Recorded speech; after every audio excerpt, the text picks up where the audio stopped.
So let's imagine you can create a perfect world, a perfect society. The rich driving with the poor going over the poverty line.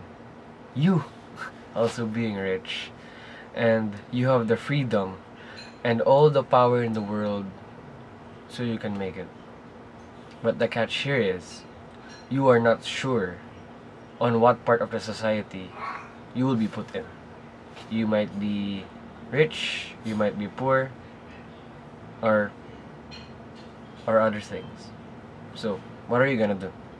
So now let's move on into John Rawls' theory of justice. He believed that justice should be fair. Everything within justice should be done fairly. So he created a very powerful experiment called the original place. So here imagine that you're helping to design a perfect society, but behind a veil of ignorance. So this veil of ignorance says that you don't really know on what part of the society will you be in.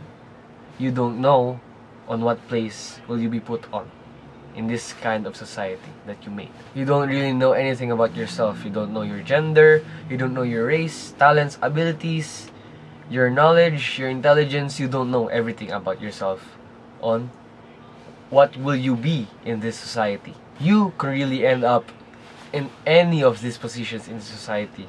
Hell, you can even be someone be the poorest from the group. Now, from this standpoint, you would want to choose to make a society that is fair and equal for everyone, so you could also benefit from it. We would logically choose rules that protects everyone, especially the least well off. Now, this leads us to two principles of justice. So for the first one, equal liberty principle. Everyone should have the same basic rights and freedoms. Freedoms such as freedom of speech, freedom to choose the religion, and the right to vote, for example. These rights must be equal and protected for all. Now, for the second one is the difference principle. Inequalities can exist in this kind of society. Inequalities in wealth or status, if and only if they benefit the least advantaged people. Where in this part of society, the poor people will benefit from it.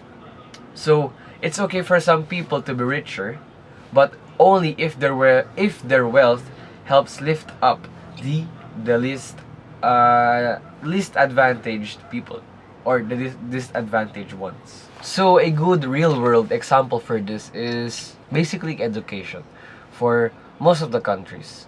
So let's say I want to create a society where education is good. I want to have a perfect education or a high quality education. So what will I do? So I would choose, or I would normally choose to opt to give everyone or every country a high education or a high quality education. So I could receive one too, even though if I'm poor or even though if I'm rich. So basically, I choose to be fair. Another good example for this is taxation, where in this society, the rich people are being charged with more taxes. So we know that these people would normally argue why, but they don't know that these taxes go into public education, hospitals, charity, or even for the betterment of the society.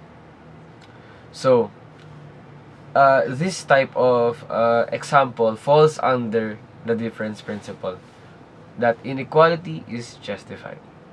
So one of the strengths of this theory, it forces us to think beyond our self-interest. We tend to think for our own. We tend to be selfish, greedy, think for ourselves. But in this theory, it helps us to think about other people, or on other people, just because we don't know what are we gonna be in this society. So it helps us to think for the benefit of the other people, and it encourages us to create fair rules from a position of empathy and equality. However, one common criticism in his ideas may not account well for others' people's ambition. Some may argue that people who work harder should be rewarded more, and even if it doesn't help the least disadvantage, so it's a bad one. Lastly, we still live in a world where equality doesn't really exist in other places.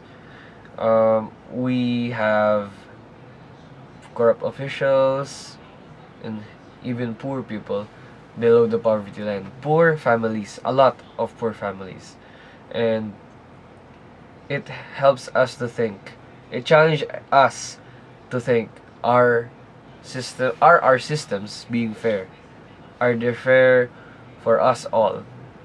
And do they protect the most vulnerable ones in the society? And if we wouldn't accept the rules from behind the veil of ignorance, then maybe those rules need to change. So maybe next time you think about a law, policy, or system, ask yourself first, would I accept this rule if I didn't know my place in this society?